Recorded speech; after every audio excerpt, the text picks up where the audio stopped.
তো জাস্ট বাড়ি থেকে বেরিয়ে 1.5 কিলোমিটার হলো, টাইম হয়েছে 11:13। আগের দিন একটা ভুল আমি করেছিলাম, সেটা হচ্ছে ডমিনারটা নিয়ে যখন আমি আসছিলাম আমি হচ্ছে টাইমটা সেট করিনি বলে বারবার আমাকে ওয়াচে দেখতে হচ্ছিলো। কিন্তু আজকে আমি ওই জন্য টাইম একদম সেট করে নিয়েছি, টাইম ম্যাচ করে নিয়ে একবার 11:14, 1 মিনিটের কম বেশি আছে। তো আজকে আমি আবার জলপাইগুড়ির থেকে ডায়মন্ড হারবার ফিরছি। আগের দিন ডমিনারটা নিয়ে এসেছিলাম, ওটা রেখে দিলাম, এই বাইকটা নিয়ে গেলাম। আগের দিন তো বললামই তোমাদের ব্লগে যে এখন থেকে কিন্তু এই মোজোটা নিয়ে আমি রাইড করব। গাড়িটাকে আমি পুরো রিস্টোর করিয়েছি, রিপেন্ট করিয়েছি, অনেক এটার প্রতি ইনভেস্ট করেছি। তো বাইকটাকে যদি আমি না চালাই আমি কিন্তু তাহলে গাড়িটার ইউটিলাইজ করা হবে না।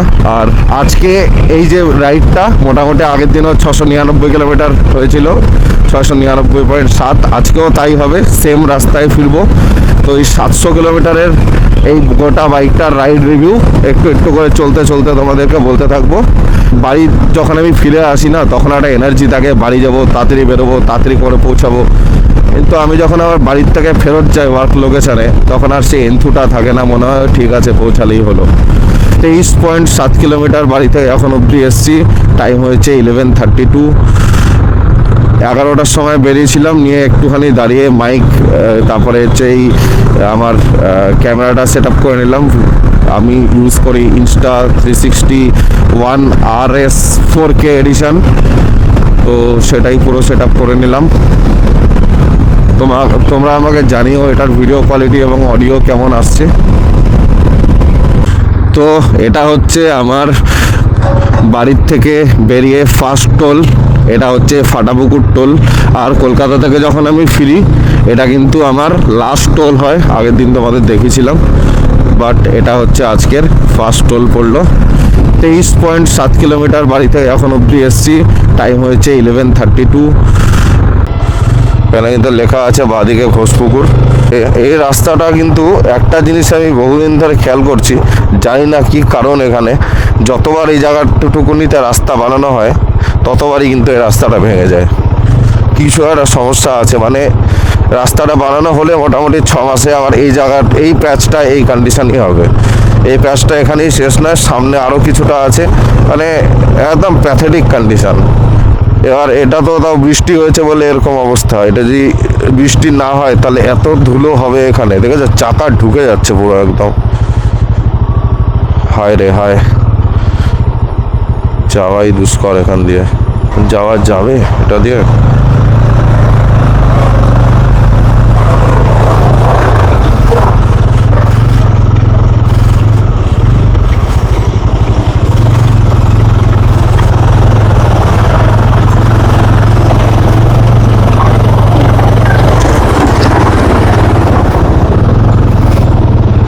পুরো কাদা, তো আধা জুতোয় ডুবে গেল।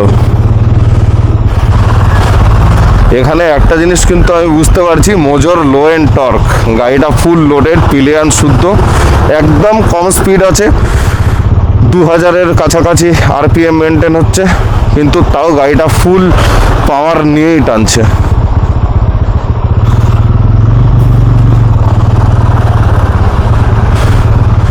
ডমিনারের সাথে যদি কম্পেয়ার করি তাহলে কিন্তু লো এন্ড টর্কটা মোজোর বেশ ভালো। মোটামুটি আজকের পুরো এই 700 কিলোমিটারের রাইডটা এই মোজোর একটা 700 কিলোমিটারের রাইডিং রিভিউ হবে। আমি অ্যাকচুয়ালি বুঝতেও পারছি না যে কোন গর্তটা কতটা ডিপ, মানে চাকাটা ঢোকার পরে ওটা কতটা দাববে, আদৌ আর বেরোবে কি বেরোবে না।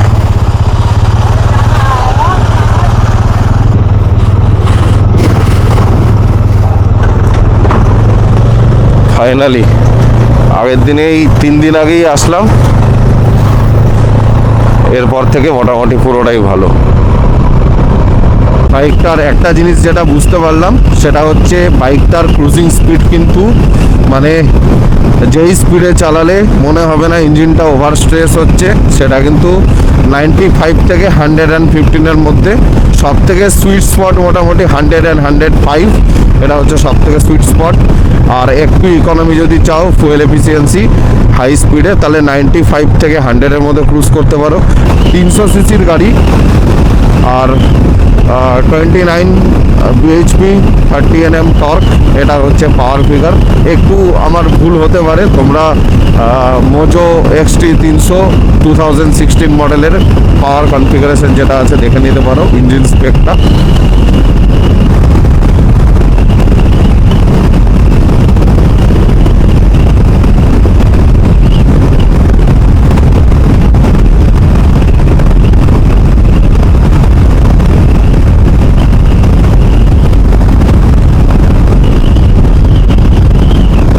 তো বাড়ি থেকে বেরিয়ে এটা পড়লো সেকেন্ড টোল, 60.8 কিলোমিটার এসছি, 12টা 6 সময় হয়েছে।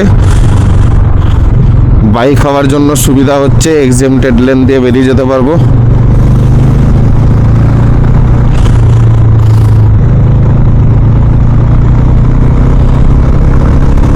চলো ফার্স্ট দফায় যতটা টানা যায়।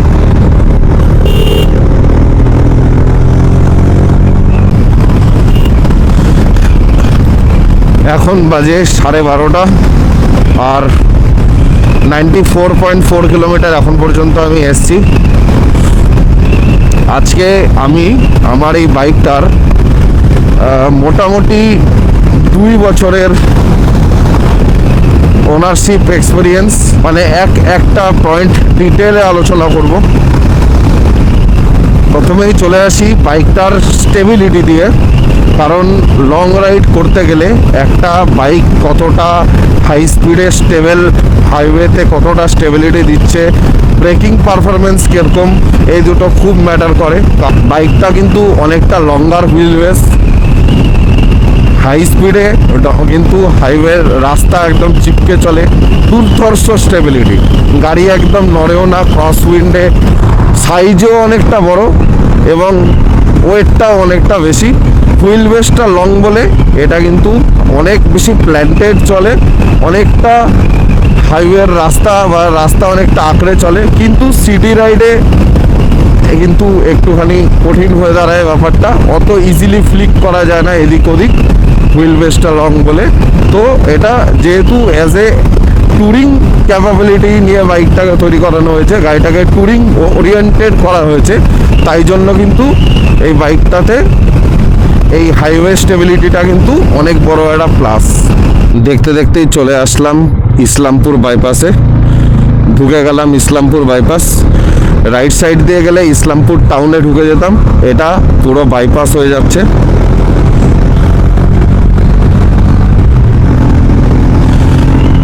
একশো 4.2 কিলোমিটার বাইকটা চালিয়েছি, 12টা 38 টাইম হয়েছে। 1 ঘন্টা 40 মিনিটে মোটামুটি আমি 104 কিলোমিটার চালিয়ে নিয়েছি।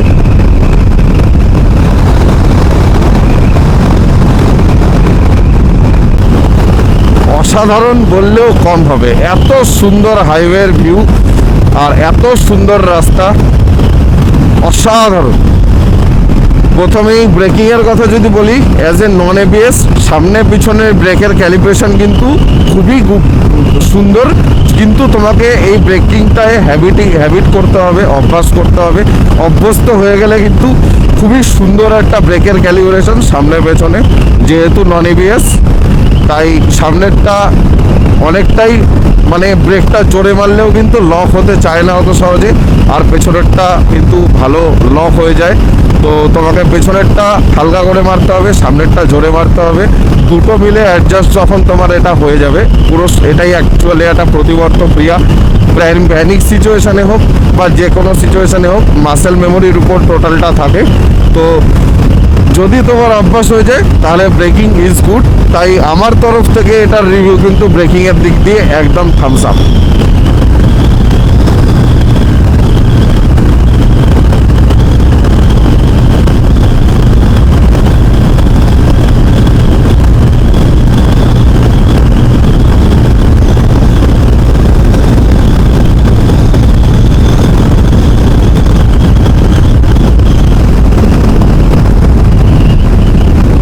ডবলে এতটা লোড নিয়ে 130 পর্যন্ত যাচ্ছে, তার বেশি আর টানছে না। তো পার হচ্ছে কিষানগঞ্জ টাউন, 140 কিলোমিটার আমার বাড়ির থেকে বেরোনোর পরে 140.1 কিলোমিটার এখন অবধি চালিয়েছি। বাড়ির থেকে বেরিয়েই 1.5 কিলোমিটারে যে দাঁড়িয়েছিলাম, তারপরে আর দাঁড়াইনি। টাইম হয়েছে 1টা 4, মানে 2 ঘন্টায় এসছি 140 কিলোমিটার। তার আমার luggage set up, saddle bag নেওয়া হয়েছে। তখন দেখেছো ওই ঘোষপুকুরের আগেটায় কাদার মধ্যে যে ঢুকলো, আমার জুতোও ঢুকেছিল তখন কাদার মধ্যে। আর এখন হচ্ছে তোমাদের দেখাই,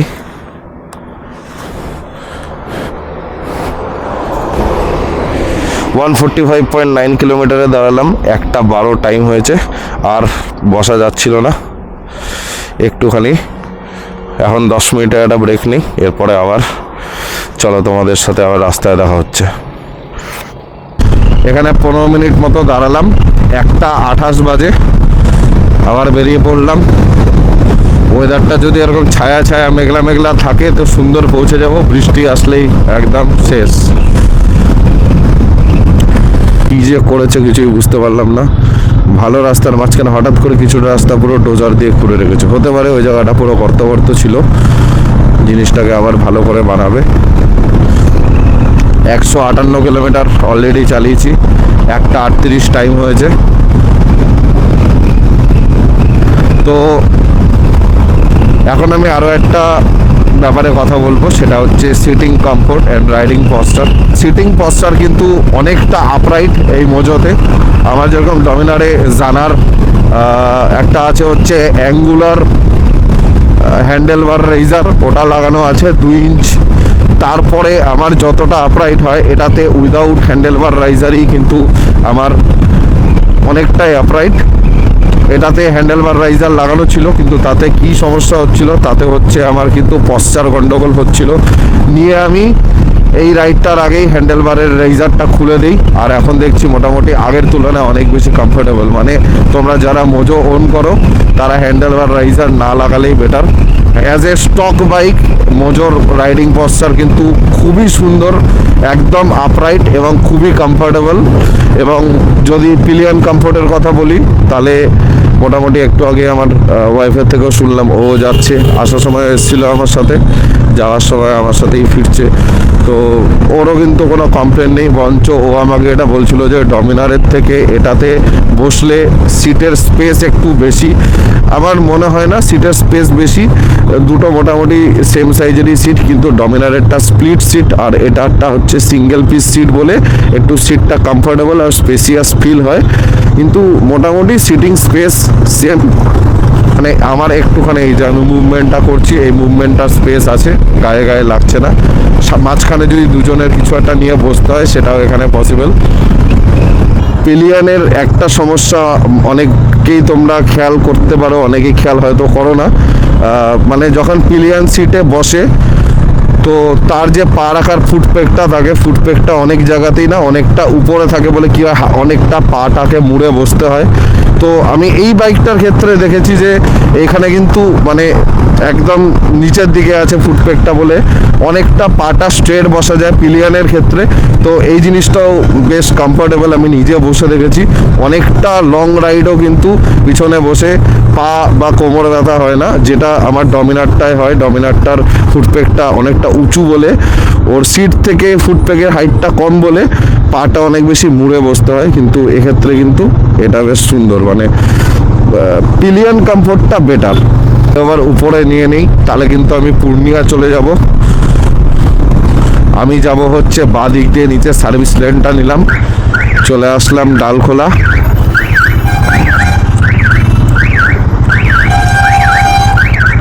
আগে এইদিকে সামনে রাস্তার অবস্থা খুব খারাপ ছিল, এখন 4 লেনটা মানে কলকাতা থেকে শিলিগুড়ি পর্যন্ত সব থেকে ভালো প্যাচটাই আছে হচ্ছে এইদিকে,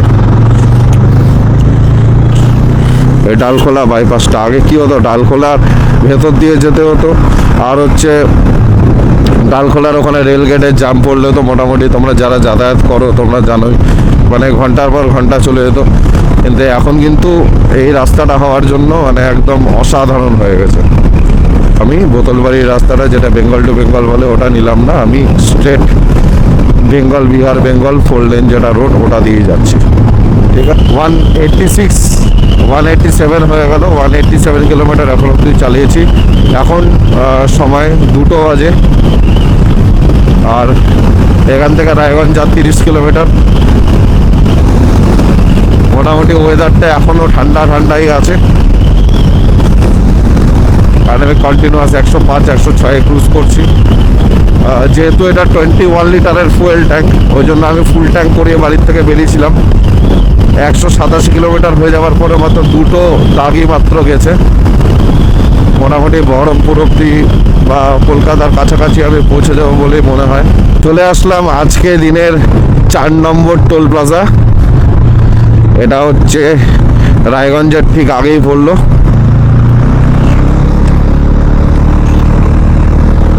নাম লেখা নেই টোল প্লাজাটা কিছু। তো চলে আসলাম রায়গঞ্জ বাইপাসে। বাঁদিকেরটা দিয়ে ঢুকে গেলে রায়গঞ্জ আমি শহরে ঢুকতে পারবো। আমি বাইপাসটা নিয়ে নিলাম, সবগুলোই আমি বাইপাসই নেব আপ টু কলকাতা। আর ওয়েদারটা সত্যি মানে আজকে আমার রাইডটাকে এত সাপোর্ট করছে। এখনো অবধি বৃষ্টি পাইনি, আর ওরকম কড়া রোদও তেমন পাইনি। মাঝখানে 2-একবার হালকা রোদ উঠেছিল, তেমন কষ্ট হয়নি। আর এখন তো একটা লিটারালি শিরশিরা ঠান্ডা ঠান্ডা আমার লাগছে, যেটা আমাকে খুব ভালো লাগছে অ্যাকচুয়ালি। মানে ওটা খুবই প্লেজেন্ট আর কি। ক্রস করছি এখন ইটাহার। বাড়ির থেকে 243 কিলোমিটার এসছি, সময় 2:40। ওয়েদারটাও ভালো।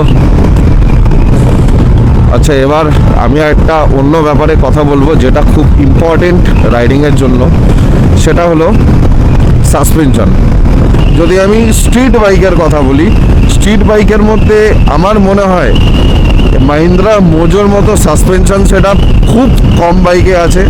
এই যে মাহিন্দ্রা মোজোর প্রোডাকশনের আগে যে R&Dতে এরা প্রায় 6 বছর টাইম এরা দিয়েছিল, এবং সাসপেনশনের যে টিউনিং সামনের এবং পেছনের মানে অসাধারণ। মাঝে মাঝে ছোটোখাটো গ্রেভেল রাস্তা বা হালকা অফ রোড থাকলে, আমার একটু গাড়িতে লোড থাকলে মনে হয় যে আমি এটা স্ট্রিট বাইক নয়, এটা আমি ADV বাইকই চালাচ্ছি। এটা সাসপেনশন সেটআপটা এত সুন্দর, মানে ছোটোখাটো পটহোল বাম্পার এসব দিয়ে গেলে মানে গাড়িটা খালি দোলে এরকম করে, মানে জার্ক যে ধাক্কাটা না ওটা ফিলই হয় না। গাড়িটা আমি 2023-এর মোটামুটি এন্ডের দিকটায় কিনেছিলাম, সেপ্টেম্বর অক্টোবরে।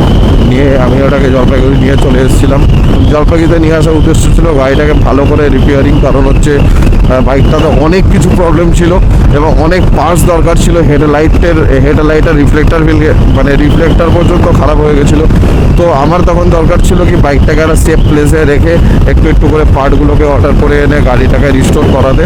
তো প্রথম দফায় আমি 6 মাস টাইম নিয়েছিলাম। 6 মাস এই গাড়িটা বাড়িতে ছিল, এবং 6 মাসের মধ্যে যা যা রিকোয়ার্ড পাস, যেটা একদম ম্যান্ডেটারি গাড়িটা চালানোর জন্য, সেই জিনিসগুলো কিন্তু আমি অর্ডার করে এনে গাড়িটাকে রাস্তায় চলার মতো করেছিলাম। এই কারণেই মোটামুটি প্রথমে 6 মাস তো গাড়িটা একদম ইনিশিয়াল স্টেজে রিপেয়ারিং পারপাসে পড়েছিল। কারণ তোমরা জানো মাহিন্দ্রার পার্টস ওভাবে অ্যাভেলেবেল নয়। আজকে এটা পাচ্ছি, কালকে ওটা পাচ্ছি না। এক একটা পার্টস অর্ডার করে আনতে সময় লাগছে। ওখান থেকে আমি তারপরে কলকাতায় চালানোর জন্য নিয়ে গেছিলাম প্রায় 7-8 মাস, 6 মাসের বেশি হবে। পরে গাড়িটাকে আমি কি করি, সবার প্রথমে ডিসিশন নিই যে গাড়িটাকে ফুল রিস্টোরেশন করাবো। তো একটা করে আমার মনে আছে, একটা পার্টস গোটা গাড়ির থেকে আলাদা করে, মানে এই গোটা বাইকটা যেটা এখন এক পিসে আছে, এটা মোটামুটি কয়েক হাজার পিস হয়ে গেছিলো। একটা করে জিনিসকে আমি খুলে পুরো আলাদা করে ডিটাচ করে এভরিথিং গাড়িটাকে আমি রিপেয়ার করিয়েছি, এবং যা যা খারাপ ছিল সেই জিনিসগুলোকে রিপেয়ার করিয়েছি। যেখানে কিছু জায়গায় বডি ডেন্ট ছিল, ড্যামেজ ছিল, সেগুলোকে রিপেয়ার করেছি, রিপেন্ট করিয়েছি। মানে এখন তুমি গোটা গাড়িতে একটা ছোটো স্ক্র্যাচও হবে না। আরও অনেক কাজ এখনও বাকি আছে, খুব বেশি নেই, গাড়িটা মোটামুটি সব ঠিকই আছে।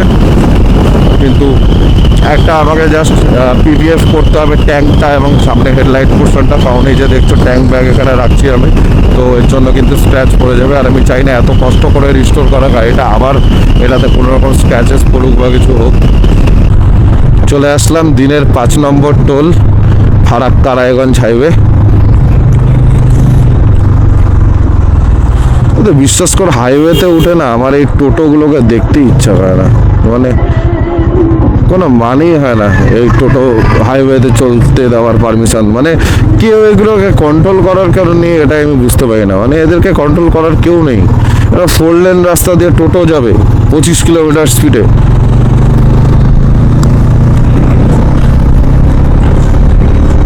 এখান থেকে যদি আমি ডান পাশটায় নেই তাহলে ঢুকে যাব মালদা শহরে, আর আমি বাইপাস করব, আমাকে যেতে হবে কলকাতা। ওই জন্য আমি ডান পাশে নেব না, আমি বেরিয়ে যাচ্ছি সোজা। 295 কিলোমিটার হয়েছে এখন পর্যন্ত, সময় 3:20। তার মানে হচ্ছে 11টার সময় বেরিয়েছিলাম বাড়ির থেকে, 11:15 ব্লগ স্টার্ট করেছি। 4 ঘন্টা 5 মিনিটে আমি হচ্ছে মালদা পৌঁছে গেছি।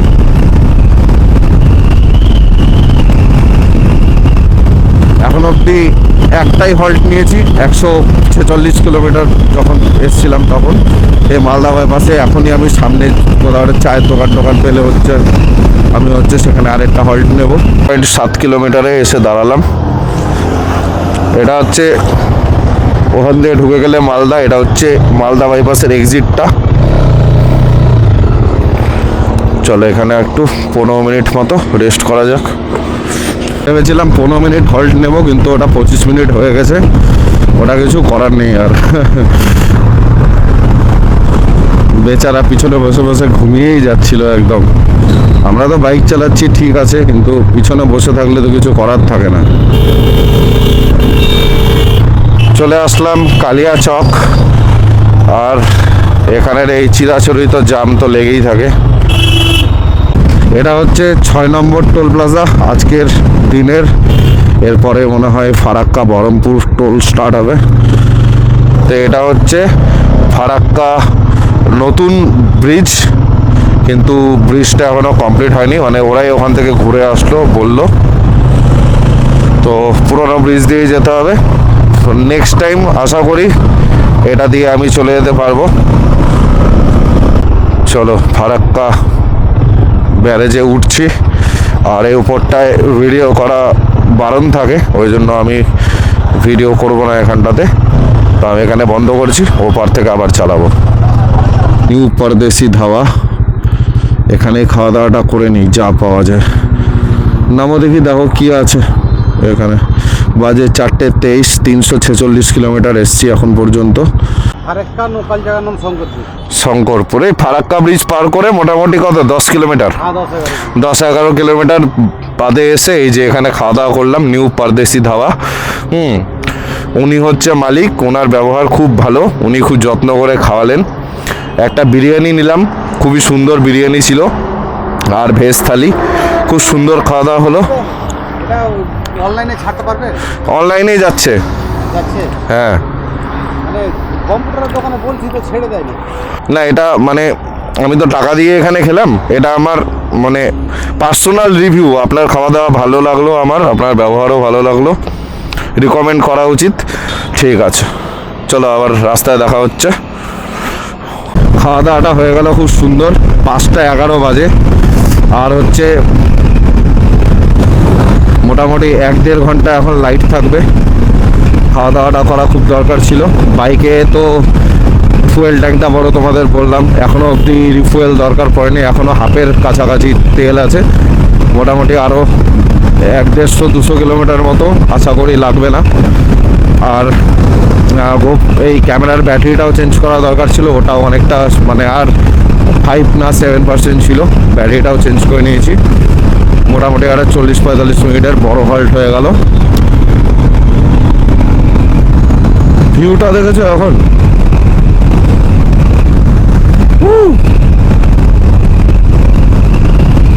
আসতে চলেছে সামনে মোরগ্রাম, আর এই সানসেটটা দেখো।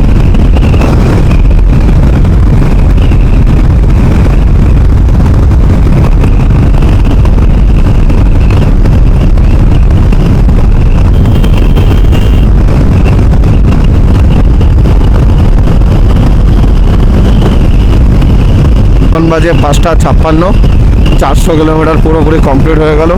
সন্ধ্যাও হয়ে গেল, সন্ধ্যা 6:15 বাজে, অন্ধকার হয়ে গেল পুরোপুরি। জাস্ট ট্রানজিশন পিরিয়ডটা 10 মিনিট হল্ট নিয়েছিলাম যাতে চোখটা ভালো করে সেট হয়ে যায়। চলে আসলাম 8 নম্বর টোল প্লাজা। শেষ হয়ে গেল Baharampur Farakka section of NH-12। সময় হলো 6:31, 426 কিলোমিটার সকাল থেকে এখনো অবধি বাইক চালিয়েছি।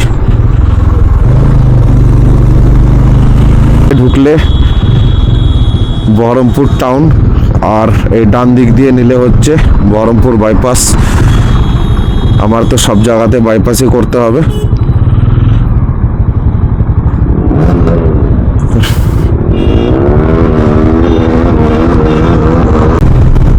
এখন নিয়ে নিলাম বহরমপুর বাইপাস। আর আগের দিনের ভিডিওটায় কিন্তু তোমাদেরকে আমি দেখেছিলাম বহরমপুর বাইপাসের আপের যেটা লাইন ছিল টুয়ার্ডস শিলিগুড়ি, সেই দিকের রাস্তার কন্ডিশন। ওই ব্লগটা দেখে নিও তোমরা যারা দেখোনি। পুরো কলকাতা থেকে শিলিগুড়ি পর্যন্ত টোটাল রুটেরই একটা তুমি রাস্তার কন্ডিশন দেখে নিতে পারবে। আর আজকে কিন্তু আমি এই ডাউন লাইনটা দিয়ে যাচ্ছি, আর এই ডাউন লাইনটাতেও কিন্তু রাস্তার অবস্থা একদমই ভালো না। এই বহরমপুর বাইপাসটা মেনলি অজস্র গর্ত রাস্তার মধ্যে।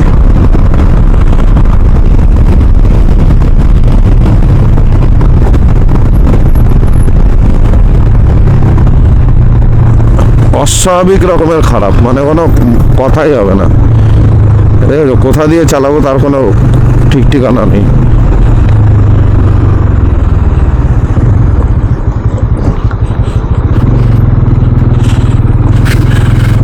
চলে এসছি বেলডাঙ্গা। এই সেই বিখ্যাত বেলডাঙ্গার রেলওয়ে ক্রসিং। আর হচ্ছে ফ্লাইওভারটা এখনও চালু হয়নি। আশা করি নেক্সট 6 মান্থের মধ্যে এই দিকের ফ্লাইওভারটাও হয়ে যাবে। ওকে আজকে আমি একটা সবক শিখিয়ে ছাড়বো, অসভ্যের মতো করে বাইক চালানো।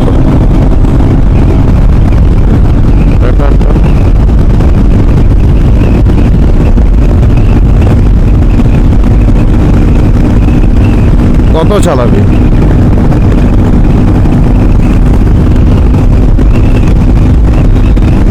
চালা, আজকে দেখছি যে কত চালাতে পারিস।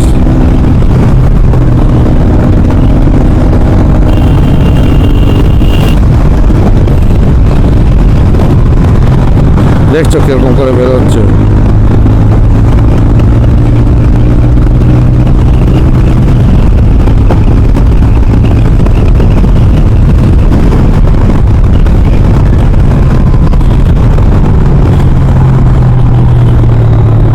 হেলমেট নেই, কিছু নেই। এমনভাবে আমাকে ও কাটলো না, আমি পুরো মানে চমকে গেছি। আমি নিজের মতো করে গাড়ি চালাচ্ছিলাম, ও পুরো এমনভাবে আমাকে ক্রস করেছে।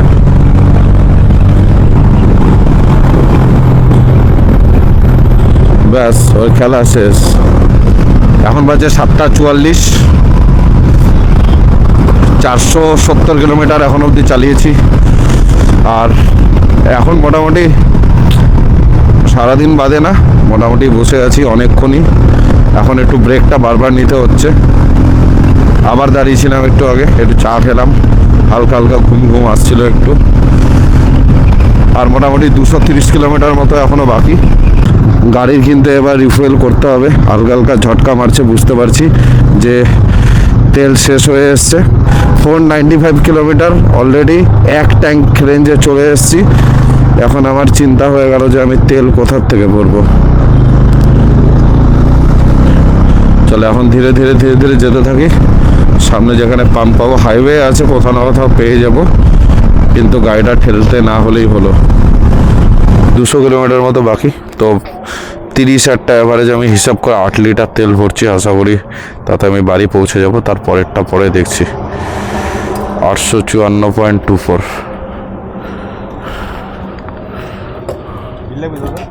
এটা ইউজ করছিলাম, আজকেও এটা ইউজ করছি। কালকে যখন ফুল ট্যাঙ্ক করেছিলাম তখন তো আমি এটা একদম টপ আপ করেই নিয়েছিলাম।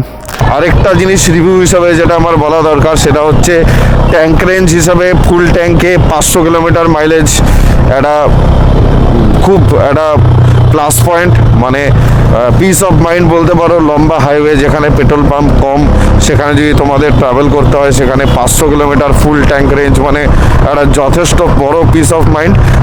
চলে আসলাম কৃষ্ণনগর, 8:43 সময় হয়েছে।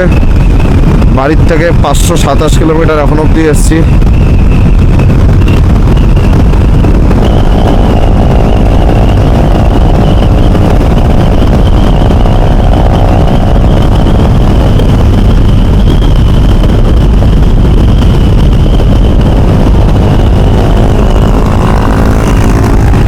চালাচ্ছে এক্সট্রিম, এমন একটা এক্সস্ট লাগিয়েছে কান রাখা যাচ্ছে না এখানে।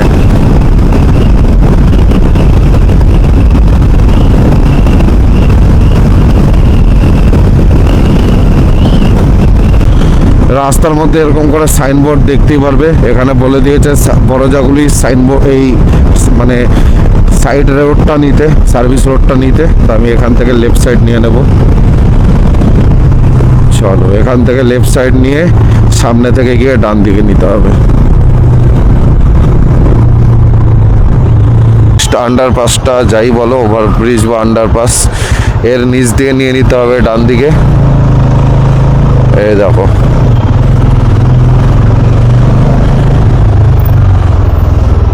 ক্রস হয়ে চলে আসলাম।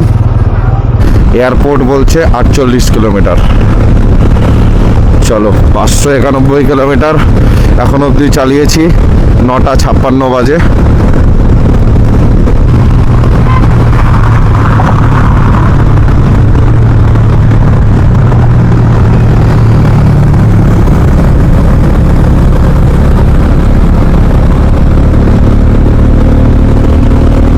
কলকাতা এয়ারপোর্টের জন্য কিন্তু বাঁ দিকের এই রাস্তাটা নিতে হবে, ওখানে লেখাও আছে। এখান থেকে 30 কিলোমিটার হচ্ছে এয়ারপোর্ট। 10:11 সময় হয়েছে রাত্রেবেলা। সকাল থেকে 612 কিলোমিটার এখন অবধি চালিয়েছি ট্রিপ এ।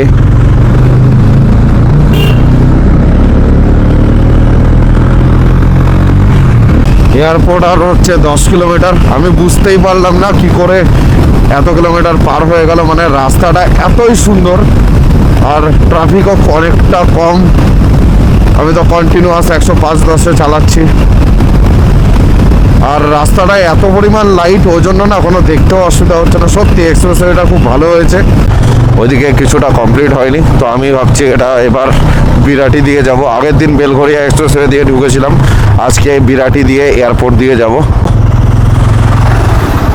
এটা অ্যাকচুয়ালি যশোর রোড।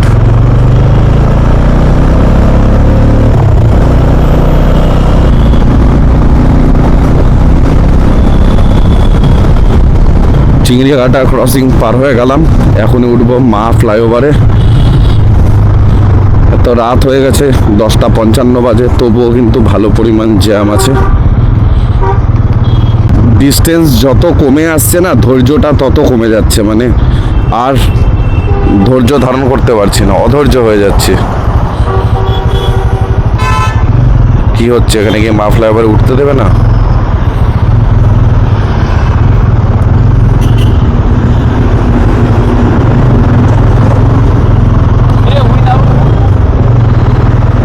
এদেরকে চেকিং করছে, কিন্তু আমাদেরকে ছেড়ে দিল। রাইডিং গিয়ার্স, ফুল হেলমেট, সব কিছুর এটা একটা ভালো ফায়দা না। ওদের সব বাইকগুলোকে আটকে দিল, শুধু আমাদেরকে ছেড়ে দিল।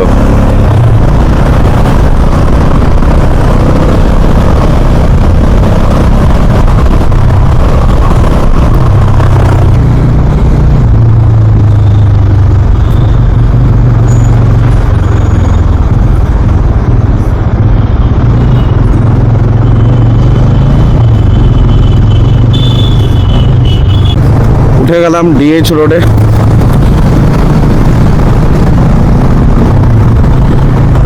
আর 40-45 মিনিটে পৌঁছাবো বাড়ি।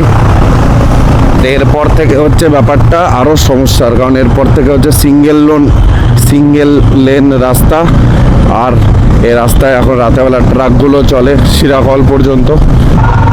ভুল করে জায়গাটার নাম আমতলা হয়ে গেছে, এটা জ্যামতলা নাম দিলে বেশি ভালো হতো।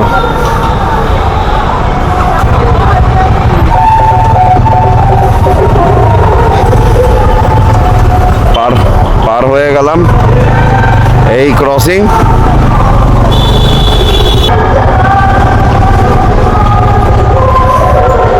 পাবলিক রিয়াকশন দেখেছো?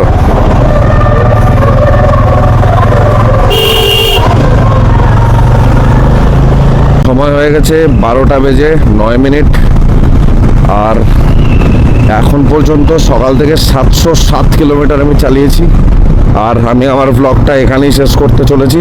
এখন বাজে 12:21, 718 কিলোমিটার এখন অবধি আমি বাইকটাকে চালিয়েছি সকাল থেকে। আর এখান থেকে আমার মানে যেখানে আমি থাকি সেটা হচ্ছে 1 কিলোমিটার। আমার চ্যানেলটা সাবস্ক্রাইব করে নিও যদি তোমরা এখনো সাবস্ক্রাইব না করে থাকো। So at the end of this whole video, at the end of this whole day, this is Shakil Farooq signing off. Ride safe, be safe, good night.